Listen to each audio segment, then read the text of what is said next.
Laynerers haqida ko'p gapirdim, lekin sostavlarini tushuntirib berganim yo'q. Kelinglar sostavlarini o'rganib chiqamiz. Bitta flakon ichida 100 mg kollagen bo'ladi. Tarkibida hech qanaqa konservant yoki stabilizatorlar bo'lmaydi. Oq parashok holatida bo'ladi. Kollagen otda payida olinadi.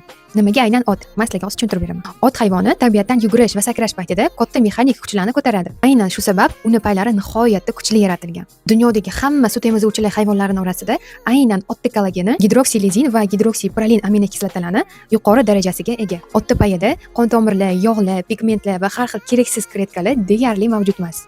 80-85% toza kollagendan iborat.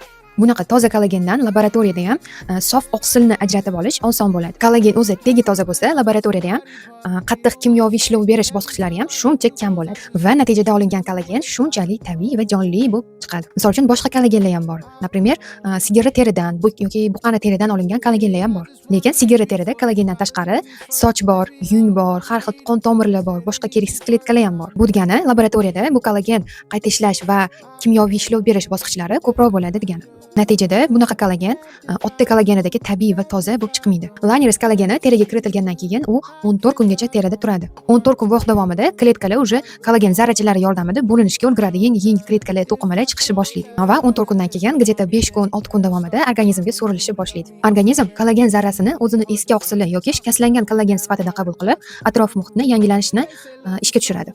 Laynerers kollageni shunchalik foydaliki, даже so'rilganda ham, parchalanganda ham oddiy suvga yoki uglekisllik gazga aylanib chiqib ketmaydi. 14 kundan keyin organizm kollagenaza fermenti orqali kollagen parchalarini, molekulasini peptidlarga bo'lib tashlaydi. Ikkinchi etapda esa peptidaza fermenti bu bo'linib ketgan peptidlarni aminokislotalarga bo'ladi va fibroblast kletkasi o'zining retseptorlari bilan sirazi bu aminokislotalarni tanib o'ziga oladi va g'isht sifatida ishlatadi. Ya'ni o'zining kollagenlarini chiqarish uchun ishlatadi. Bu aminokislotalarga kiradi glitsin, alanin, lizin, arginin, prolin va gidroksiprolin. Gidroksiprolin aminokislotasini organizm teri ehtiyojlari uchun oddiy oziq-ovqatlardan deyarli olishi mumkin emas. Shu sabab Laynerers kollagen orqali terilarni oziqlantirsangiz bo'ladi. Otda kollageni ideallikligi shundaki, u terida parchalanganda inson kollagenini yig'ish uchun kerak bo'lgan aminokislotalarni beradi. Ilmiy faktlar ham shuni isbotlaganki, otda kollageni 95% ga insonniki bilan bir xil ekan. Laynerers kollagenini yoqadigan tarafi shundaki, ularni tozalash texnologiyasi juda ham ideal qurilgan. Bularning fishkasi shundaki, otda kollageni molekulasini boshi va dumi olib tashlanadi. Natijada kollagen molekulasi insonniki bilan bir xil bo'lib qoladi.